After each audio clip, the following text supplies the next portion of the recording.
Hello student, एक बार फिर से आपका स्वागत है आपके अपने YouTube channel smart study classes में। हाँ, तो हमारी इंग्लिश पोइट्री क्लास चल रही थी जिसमें आपकी 3 पोएम कंप्लीट हो चुकी हैं और आज आपकी चौथी पोएम के बारे में बताएंगे हम। पहले ये पोएम आपकी 5वीं थी, लेकिन चौथी पोएम आपके सिलेबस में से हटा दी गई है कोविड-19 के कारण, इसलिए अभी आपकी चौथी पोएम है एलिमेंट। क्या है? एलिमेंट, जिसका मतलब होता है एक विलाप करना या बहुत ज़्यादा दुखी होना या बहुत ज़्यादा दुख कह सकते हो, यानी कि ग्रेट सोरो, महान दुख। तो इसको पीवी शैली ने लिखा है। बहुत ही अच्छी पोएम है ये, और इस पोएम में कवि ने अपने दुख को व्यक्त किया है उस समय जब कवि युवावस्था को पार कर चुका है और कभी सोचता है कि अब थोड़ी सी उम्र बची है, अब कैसे क्या होगा। मतलब कि जो मुख्य जीवन था वो ख़त्म हो चुका है, अब पता नहीं पुराना वाला जीवन कब आएगा, कैसे लौट के आएगा, जो वैभवशाली जो जीवन था वो कैसे लौट के आएगा। तो इसी उसमें कवि बहुत दुखी है और उस दुख को वो इस पोएम के माध्यम से व्यक्त करता है कि किस तरह से वो अंतिम सीढ़ियों पर खड़ा है। मतलब कि कवि को ऐसा आभास हो गया है कि अब थोड़े दिन की ज़िंदगी बची है, अब इसके बाद पता नहीं क्या होगा। तो इस तरह से ऐसे विचार कवि के माइंड में आ रहे हैं, तो वो इस चीज़ को सोच सोच के बड़ा परेशान है, बहुत ज़्यादा दुखी है, और इसी दुख को व्यक्त करने के लिए उसने एलिमेंट पोएम को लिखा है।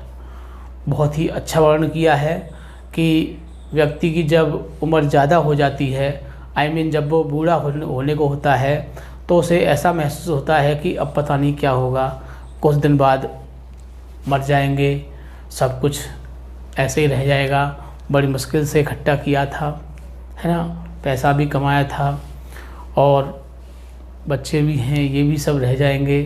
तो ऐसा उसको फील होता है। तो उसी चीज़ का वर्णन इस एलिमेंट पोएम में कवि ने बताया है कि एक विलाप, मतलब कि ग्रेट सोरो, महान दुख। और महान दुख क्या है वो इस पोएम के माध्यम से हम जानेंगे। तो देखते हैं क्या पोएम में बताया गया है। Class 12th English, poem number 4। वैसे जी आपकी 5वीं पोएम, लेकिन चौथी पोएम हटा दी गई है, इस वजह से अब ये पोएम नंबर 4 है एलिमेंट। और इसके पोएट हैं इसके पीवी शैली। पीवी शैली ने बहुत अच्छी तरह से इसको वर्णन किया है, लिखा है। Book 2 English poetry poem. देखो बहुत ही छोटी पोएम है, तो इस पोएम को पहचानना इतना ज़्यादा कठिन नहीं है, क्योंकि जब बड़ी पोएम होती है जिसमें कि 20 लाइन हो, 30 लाइन हो, 25 लाइन हो, है ना, तो उस पोएम को पहचानने में बड़ी दिक्कत होती है। लेकिन इसमें तो केवल आपके 2 ही स्टैंजा हैं जिनको हम बहुत ही आसानी से पहचान सकते हैं। अगर इसके हम शुरू की लाइन में कुछ वर्ड को इंडिकेट कर लें या फिर अंत की लाइन में कुछ वर्ड को इंडिकेट कर लें, तो हम बहुत ही आसानी से इसको पहचान सकते हैं। और दूसरा तरीका क्या है कि हम इसको अर्थ के बेस पर भी पहचान सकते हैं। तो दोनों ही हम पहचान इसमें आपको बताएंगे, लेकिन उससे पहले हम इस पोएम का आपको अनुवाद बताएंगे, क्योंकि आज की वीडियो जो है वो आपके इस अनुवाद के लिए है। आपको पोएम को समझाना है, उसके अनुवाद को, ताकि आप पोएम को समझ सकें और जो सेंट्रल आइडिया आता है, जो एक्सप्लेनेशन आता है, उसको आप बहुत अच्छी तरह से कर सकें। तो इस बात को आप बड़ी अच्छी तरह समझोगे। पोएम को हम बहुत ही सरल, बहुत ही आसान अर्थ के साथ समझाएंगे ताकि आपकी समझ में आ सके। तो चलते हैं पोएम के अनुवाद की ओर। O world, O world, O life, O time, on whose last step I climb, trembling at that where I had stood before, when will return the glory of your prime, no more, ओहो never मोर।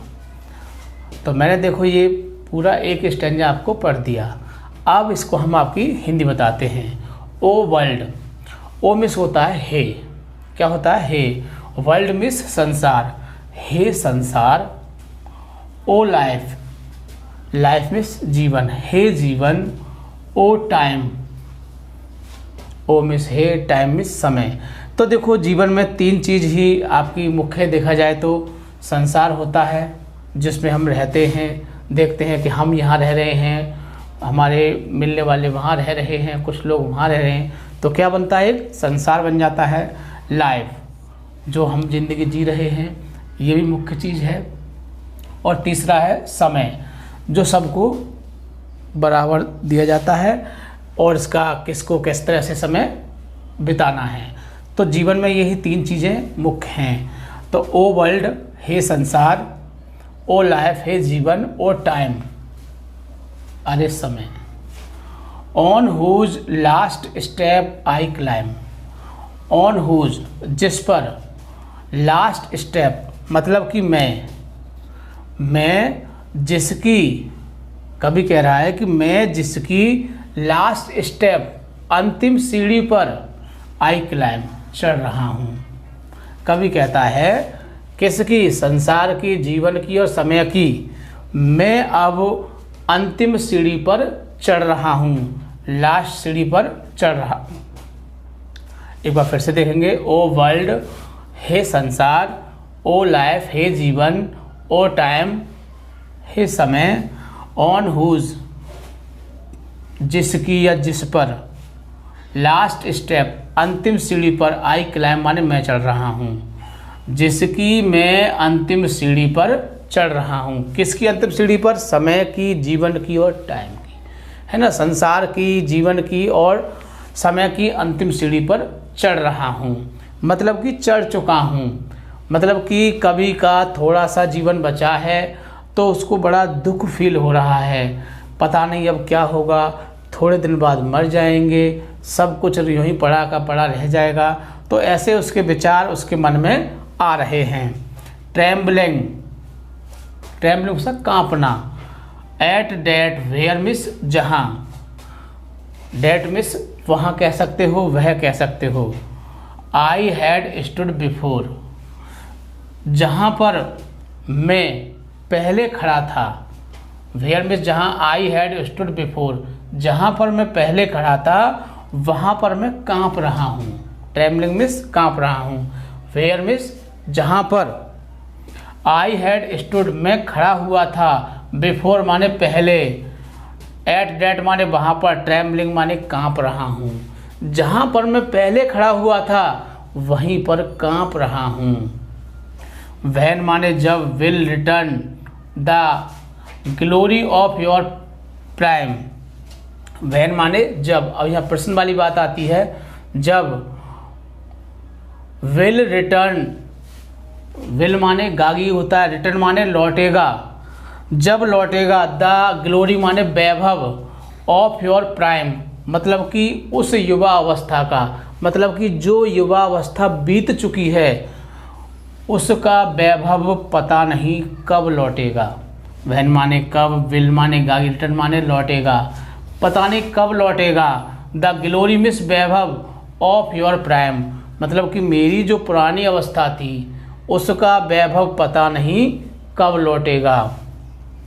No मोर नहीं। ओह अरे, never कभी नहीं मतलब कि नहीं लौटेगा। ओह miss होता है अरे, नेवर मोर कभी नहीं लौटेगा मतलब कि जो पुराना हमारा पुराने दिन थे, जो अच्छे दिन थे युवावस्था के, वो प्रश्न कर रहा है कि वो कब लौटेंगे। जो हमारे वैभवशाली समय था, जो हमारा जीवन बहुत अच्छा बीत रहा था, अब वो कब लौटेगा, तो नो मोर नहीं लौटेगा। ओह अरे, नेवर मोर कभी नहीं लौटेगा। तो कवि ने इस बात को क्लियर कर दिया है कि जो समय बीत गया वो बीत गया, वो दोबारा लौट कर नहीं आना है। इसीलिए हमें अपने समय का अच्छी तरह से सदुपयोग करना चाहिए। इस समय को बेकार में नहीं बिताना चाहिए, नहीं तो इस पोइट की तरह ही आपको भी बहुत ज़्यादा कष्ट होगा, बहुत ज़्यादा दुख होगा। किस चीज़ का कि हमारा टाइम यूँ ही बीत गया, हमको पता भी नहीं चला, और अब ये थोड़ा सा समय बचा है जिसकी हम लास्ट सीढ़ी पर भी कदम रख चुके हैं, और कुछ दिन बाद ये लास्ट सीढ़ी भी ख़त्म हो जाएगी। इस तरह से पी.वी. शैली ने ये वर्णन किया है। तो आपका पहला स्टैंजा क्लियर हो चुका है। अब बात आती है कि हम इस पोएम को पहचानेंगे कैसे। तो बहुत अच्छी पहचान बताऊंगा आपको मैं। शुरू की लाइन को ही देखिए और कुछ भी मत देखिए। क्या लिखा है? ओ world, O life, O time. तो यही याद रखोगे कि ओ world, O life, O time आए तो हमारा किसका है? एलिमेंट का है, और जिसकी पोएट है पी.वी. शैली। ठीक, अब आ जाइए दूसरे वाले स्टैंजा पर। Out of the day, out of the day, दिन के बाद, मतलब दिन जब होता है। एंड रात, नाइट मीन्स रात, मतलब कि दिन के समय और रात के समय। A joy has taken flight, मतलब कि जो आनंद हमको दिन में मिलते थे, जो आनंद, जो खुशी, जो अच्छी चीज़ें हमको कब मिलती थी? दिन में भी मिलती थी और रात में भी मिलती थी। मतलब कि दिन भी बहुत अच्छा बीतता था और रात भी बहुत अच्छी बीतती थी, बहुत अच्छी तरह से समय कटता था। ए जॉय, एक जो खुशी थी हमारे पास, आनंद था। हैज़ टेकन फ्लाइट, अब वो क्या हो चुका है? वो फ्लाइट हो चुका है। फ्लाइट शब्द आपने सुना होगा कि हम फ्लाइट में बैठकर वहाँ जा रहे हैं, कि वो मोदी जी फ्लाइट में बैठ के वहाँ उड़ गए, है ना, अमेरिका गए, दिल्ली गए, इस तरह से फ्लाइट में बैठ गया था ना। तो हमारा जो आनंद था वो क्या हो गया है? वो अब फ्लाइट में बैठकर जा चुका है। आई मीन अब वो फ्लाइट वो वापस नहीं आएगी। मतलब कि हमारा जो आनंद था, आनंद के दिन और रात थे, वो अब समाप्त हो चुके हैं। इस लाइन का यही भाव है। ठीक है, तो फ्लाइट का समझना है, फ्लाइट मतलब जा चुके हैं। फ्रेश स्प्रिंग, फ्रेश मीन्स ताज़ा होता है या नई कह सकते हो, है ना।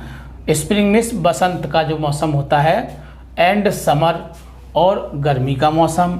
एंड विंटर हॉट, और जाड़े का जो मौसम जिसमें बर्फ़ पड़ती है सफ़ेद सफ़ेद, आपने देखी होगी। तो फ्रेश स्प्रिंग जो बसंत का मौसम है, और किसका? समर गर्मी का मौसम। एंड विंटर और जाड़े का मौसम। मूव माई फेंट हार्ट, मेरे दुर्बल हृदय के लिए। फेंट मीन्स होता है दुर्बल, कमज़ोर हृदय कह सकते हो, या बूढ़ा हृदय कह सकते हो। मूव सराहना होता है ना, सहारना।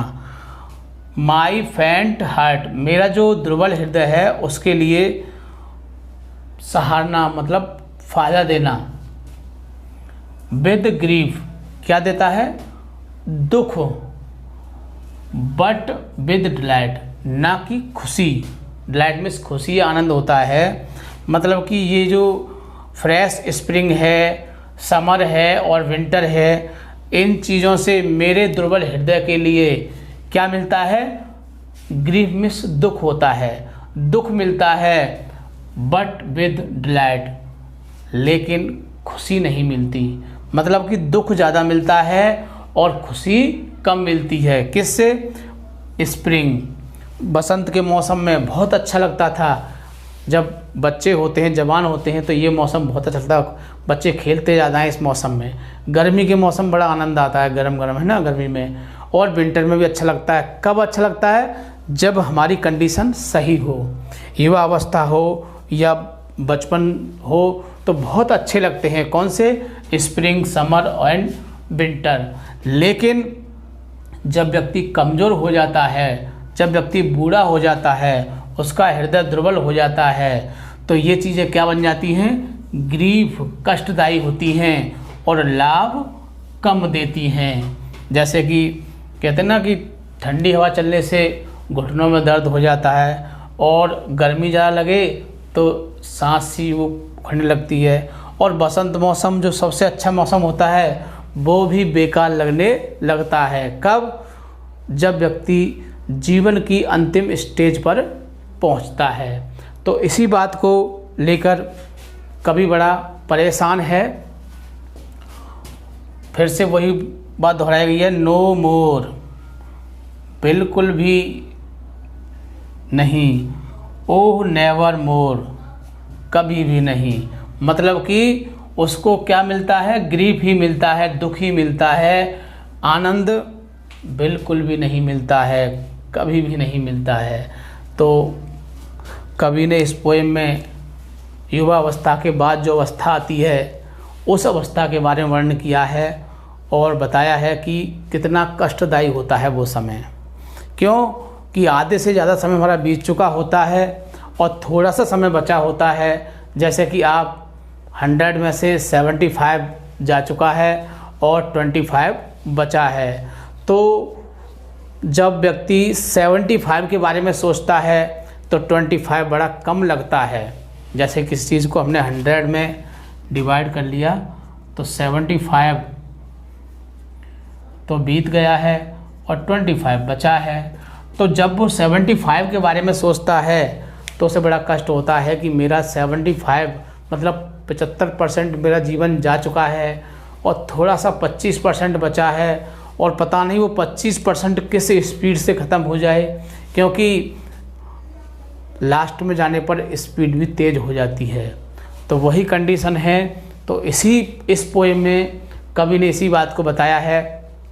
तो आप पोएम को अच्छी तरह से समझोगे, बार बार इस पोएम को देखोगे, और हमने पहली पोएम जो पहला स्टेंजा उसको बता दिया, और दूसरी स्टेंजा को आप कैसे पहचानोगे उसको भी हम आपको बता देते हैं। तो ये देखो 2 वर्ड दिए हुए हैं, नो मोर, ओ नेवर मोर, ये इसमें भी है, और यहाँ भी देख सकते हो नो मोर, ओ नेवर मोर।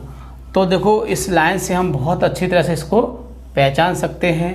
और भी देखो ये वर्ड आया था फ्लाइट, ये वर्ड आपके दिमाग में रहेगा, इसे आप कभी भी नहीं भूलोगे, है ना। तो इससे पहचान सकते हो कि ये हमारा किसका है? एलिमेंट का है। तो इन शब्दों से आप बहुत ही आसानी से इसको पहचान सकते हो। इसमें इस लाइन को इंडिकेट कर लें, और मैं तो कह रहा हूँ कि दोनों में आप इसी लाइन को इंडिकेट करें, दोनों में, क्योंकि एक लाइन अगर या ओ मोर, ओ नेवर मोर, इस लाइन को मेरे हिसाब से आप भूलोगे नहीं। ओ मोर, ओ नेवर मोर, मैंने भी 2 बार बोला, याद हो गया, तो आपको क्यों नहीं याद होगा? आपको तो बार बार पढ़ना है, ठीक है। तो इस तरह से आप पैसेज को बहुत ही आसानी से पहचान सकते हो, ठीक है। तो वीडियो को बार बार देखोगे ताकि आपकी समझ अच्छी तरह से आ सके, और वीडियो को लाइक या शेयर करना नहीं भूलोगे, क्योंकि आपके लाइक या शेयर करने से हमें बहुत ज़्यादा मोटिवेशन मिलता है, और फिर हमें लगता है कि हमें और अच्छे से अच्छे तरीके आपको समझाने चाहिए, ठीक है। Thank you. जय हिंद, जय भारत।